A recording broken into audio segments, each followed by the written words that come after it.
আজকের গল্প unromantic সার্ভাস romantic ছাত্রী। মা আমার জলদি ওঠ, আর কত ঘুমাবি? আম্মু আরেকটু ঘুমাতে দাও না প্লিজ, কলেজে লেট হয়ে যাবি তো।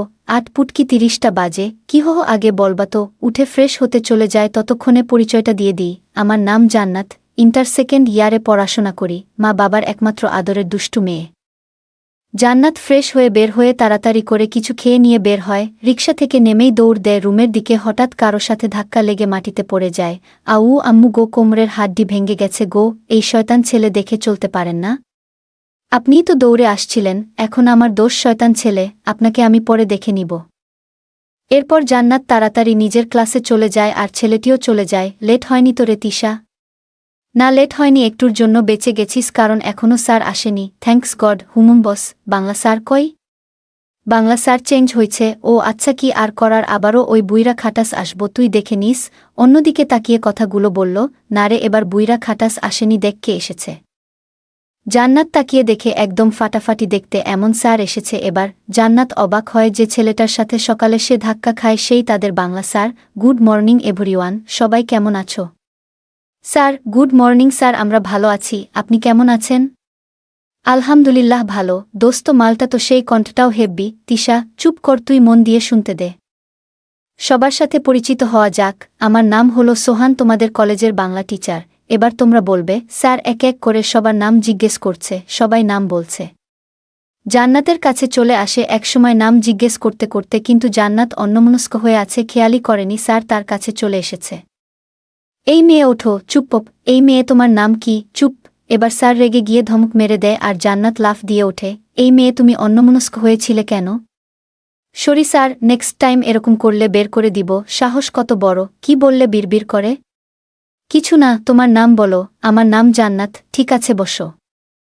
সেদিনের মতো ক্লাসটা শেষ হয়, সবাই বাড়ি চলে যায়। রাতে জান্নাত শুয়ে ভাবছে তাকে ধমক দেওয়া এস শাস্তি তাকে পেতেই হবে কাল। পরের দিন গাড়ি নিয়ে কলেজে যায়, এখন থেকে আর রিকশায় চড়ে যাবে না, এটা ডিসিশন নেয়। কিরে, আজ গাড়ি নিয়ে? স্যার এসেছে? না আসেনি, দেখ আজ কি মজা দেখাই। একটু পরেই স্যার ও গাড়ি নিয়ে আসে, তা দেখে জান্নাত অবাক। এই ছেলেটা কি বলতো? তোর ভাব শেষ তিশা, না কি করি আজ দেখ। প্রথম ক্লাস শেষ করে তিশা আর জান্নাত বের হয়ে স্যারের গাড়ির কাছে চলে যায়। তুই এখানে এলি কেন? স্যার কাল আমায় ধমক দিচ্ছে, আজ ওর গাড়ির পাম্প ছেড়ে দিব। বাবাগো আমি নেই, তুই থাক। তিশা পালিয়ে যায় আর জান্নাত ডাক দেয়, কিন্তু শোনে না। অবশেষে সে একাই 4 চাকার পাম্প ছেড়ে দিয়ে ক্লাসে যায়। সবগুলো ক্লাস শেষ করে ধীরে ধীরে বের হয় যাতে স্যারের সাথে দেখা হতে পারে। অবশেষে স্যার ও বের হয়। মনে মনে জান্নাত খুব হাসে। গাড়ির কাছে গিয়ে দেখে জান্নাতের গাড়ির পিছনের 2 চাকা খোলা। জান্নাত তখন অবাক হয়, কে করল এমন কাজ? কি পরের ক্ষতি করলে নিজেরই ক্ষতি হয় মানে? তুমি আমার গাড়ির পাম্প ছেড়ে দিয়েছ, আমি তোমার গাড়ির চাকা খুলে দিয়েছি। জান্নাত শুনে রাগেজ বলতে থাকে। স্যার হাসতে হাসতে গাড়ির পিছনে বক্স থেকে পাম্প দেওয়ার যন্ত্র বার করে পাম্প দিয়ে নেয়। আমি সবসময় সব কিছুর সাথেই থাকি। স্যার চলে যায় আর জান্নাত ফুলতে থাকে, তার আব্বুকে বলে লোক পাঠিয়ে গাড়ি ঠিক করে নিয়ে বাসায় যায়। রাতে শুয়ে ভাবতে থাকে এর মজাও কালকে দেখাবে। পরের দিন রাতে শুয়ে ভাবতে থাকে এর মজাও কালকে দেখাবে। পরের দিন কলেজে যেতেই নীলা অবাক, কেননা আজ এত স্মার্ট ভাবে এসেছে বাংলা স্যার। যে সবাই তাকিয়ে আছে, নীলা তেমন ভাবে না তাকিয়ে প্রতিশোধের চোখে তাকায়। নীলা মনে মনে ফোন দিয়ে আটে, এই পোশাকেরই আমি আজ 12টা বাজাবো।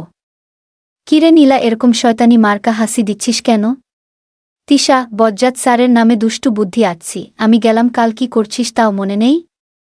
আমি ওটার প্রতিশোধ আজ নিবই, দেখিস। তুই আমার সাথে থাক। কিন্তু? কোনো কিন্তু না, কি প্ল্যান করলি? দেখ ওই যে সামনে কাদা, তুই এক কাজ করবি, ওই পাশে গিয়ে দাঁড়া, স্যার একটু পরেই এই দিক দিয়ে আসতে থাকবে। আমি তোকে দেখে দৌড়ে যাব, এমন ভাব করব তোর কাছে যাওয়াটা খুব জরুরি আমার। এরপর তারা প্ল্যান অনুযায়ী কাজ করে। যখনই স্যার আসে নীলা দৌড় দেয় আর সোহান কাদাতে পড়ে যায়। নীলা সরি বলে হাসতে হাসতে চলে যায়। সোহান উঠে মনে মনে বলে, এই মেয়েটা বড্ড শয়তানি, এর শাস্তি নিজের মতো করে দিতে হবে। পরের দিন কলেজে যাওয়া মাত্রই নীলাকে সোহান ডেকে পাঠায়। নীলা একটু ভয় পেয়ে যায়। নীলা ধীরে ধীরে সোহানের রুমের কাছে যায়। May I come in sir? আসো। স্যার আমায় কেন ডেকেছেন? এই যে লাইব্রেরি দেখছো, সব বুক এলোমেলো হয়ে গেছে, সাজাও, আমি বসে বই পড়ি। স্যার কি? এটা ঠিক না, তুমি করবে কি না? হুমুম করছি। এরপর নীলা চেয়ারে উঠে বইগুলো সাজাতে লাগে আর আচ্ছা মতো সোহানকে গালি দিতে লাগে। সোহান বুঝতে পেরে বলে, বিড়বিড় করে কি বলছো, তখন চুপ হয়ে যায়।